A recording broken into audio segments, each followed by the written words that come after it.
que isso acontece? Por que a humanidade precisa passar por isso? E para entender isso, a gente precisa entender qual é a natureza da criação, essa mesma criação na qual todos nós estamos inseridos. E uma das coisas que a gente precisa compreender é que nós temos a ilusão, a ideia de que existe isso de evolução e que nós estamos numa constante evolução. Se criou muito forte essa teoria e essa crença evolutiva como uma ideia de que a evolução é uma espécie de linha reta onde a humanidade, nós como pessoas, a civilização, enfim, onde tudo está evoluindo e essa evolução ela se dá de maneira contínua e sempre progredindo, sempre melhorando cada vez mais. E isso se trata de uma espécie de linha infinita onde essa linha na diagonal vai levando os seres, o mundo, a natureza, as civilizações a uma evolução contínua até chegar numa espécie de perfeição imaginária. E nós precisamos compreender, meus amigos, que essa ideia não passa de uma conjectura, de uma fantasia, de uma ilusão absurda. Veja como é simples. Observe a natureza, olhe ao seu redor, qualquer coisa que você queira. O que existe na natureza, o que existe na criação, no universo, que esteja evoluindo de maneira contínua, sem por consequência entrar depois num processo inverso de involução? Quando a gente observa uma plantinha, o que a gente vê? Que a planta nasce, cresce, desenvolve até um determinado ponto, até um ápice. Ainda que essa planta vire uma árvore, ela evolui até um ponto.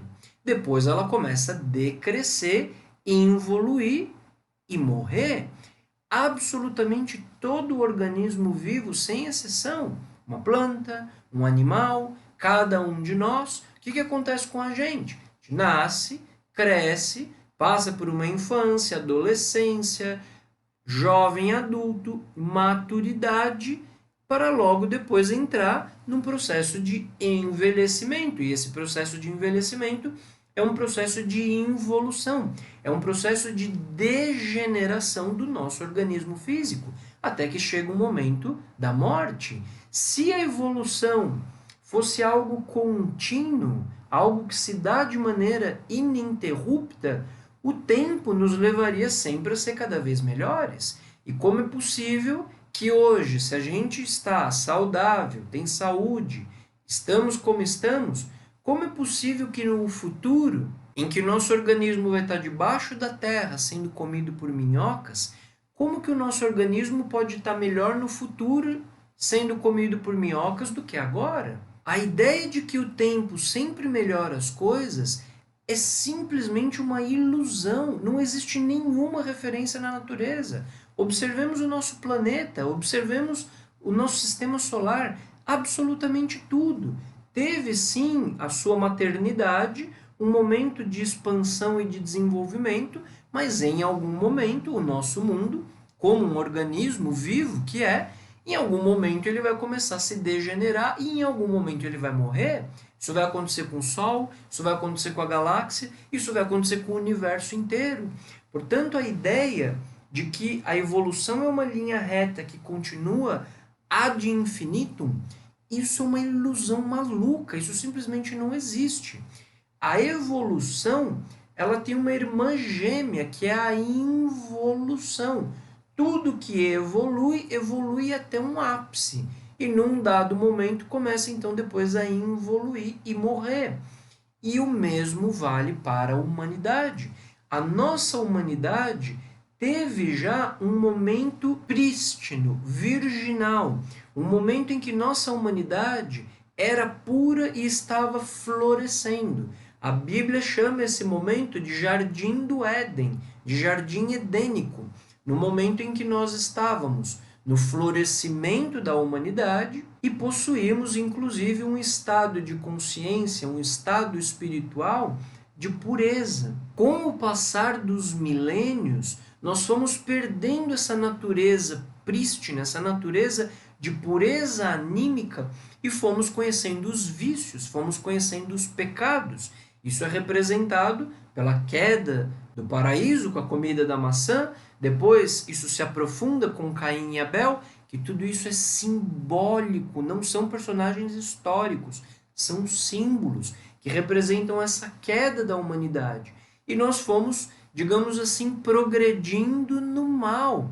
Nós fomos desenvolvendo até começar a entrar em estados involutivos, onde a nossa humanidade vai se degenerando. E o que nós vemos hoje é uma humanidade que está num franco processo de involução. Se por um lado nós temos avanços tecnológicos, avanços da medicina, e isso por um lado é bom, mas na essência, animicamente, espiritualmente, nós estamos profundamente corrompidos. Nós estamos degenerados do ponto de vista anímico.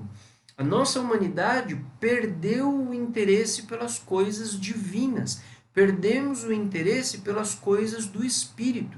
E, portanto, como nós estamos até o pescoço em corrupção anímica, essa humanidade precisa ser destruída. Ela precisa passar pelo seu momento. Nós estamos na ponta da involução, onde nós precisamos ser destruídos, para que possamos ter um novo recomeço, novamente prístino, original, puro.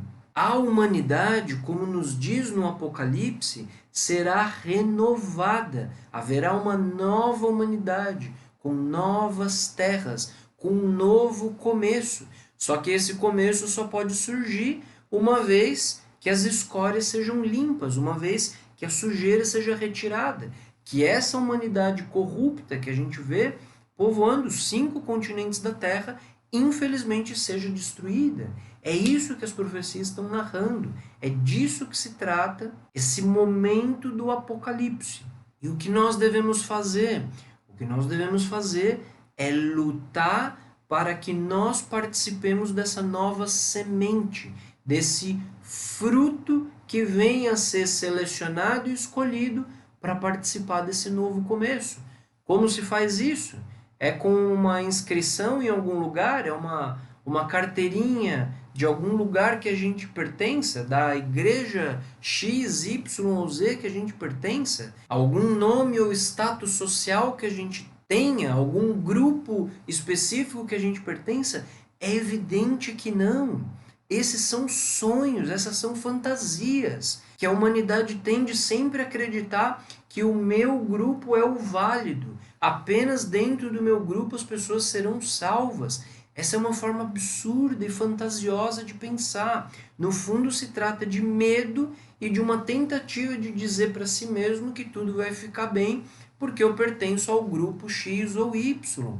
Se nós queremos participar dessa renovação e sermos, digamos assim, escolhidos a nível espiritual, isso nós devemos fazer demonstrando valores internos, valores da alma, virtudes, sacrifício pelo nosso próximo. Nós temos que ter um interesse genuíno em corrigir a nós mesmos, em reconhecer que nós somos cheios de ira, que nós somos cheios de orgulho, de ressentimento, de cobiças, de invejas, de ódio ao próximo, de intolerância, de impaciência. Nós somos carregados de emoções negativas e de pensamentos negativos.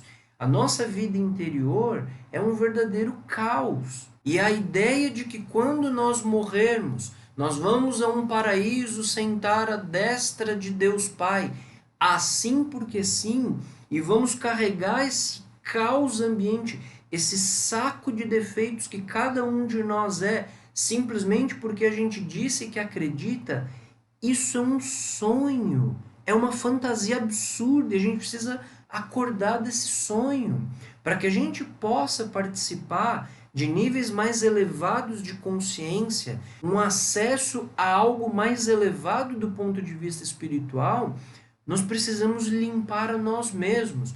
Nós precisamos morrer em si mesmos, no sentido psicológico, no sentido de defeitos. É na medida em que a gente vai renunciando ao orgulho, que vai nascendo pouco a pouco em nós a humildade. É na medida em que vai morrendo em nós o nosso egoísmo, que vai nascendo em nós pouco a pouco o altruísmo e amor pelos nossos semelhantes. Apenas as pessoas, as almas que realmente, genuinamente, reúnam virtudes reais dentro de si, valor realmente dentro de si, poderão participar dessa futura Jerusalém, dessa Jerusalém celestial, dessa terra renovada, onde a corrupção vai ter ficado para trás e uma nova vida governada pela luz do Cristo vai reinar e nos preencher a alma e o coração. Concluo essa aula com essa frase extraordinária do Apocalipse, que sintetiza o que a gente está aqui tentando explicar. Vi um céu novo e uma nova terra, porque o primeiro céu e a primeira terra desapareceram, e o mar já não existia. E o que estava sentado sobre o trono disse: Eis que renovo todas as coisas. Apocalipse 21, 1 a 5. Se você quer compreender qual é a real natureza do cristianismo, da palavra do Cristo, se inscreve no nosso canal, curte esse vídeo, compartilha, pois aqui nós explicamos como realmente fazer carne, sangue e ossos da mensagem do Cristo, da vida espiritual real e verdadeira que Jesus nos deixou. Um abraço a todos e até o nosso próximo vídeo.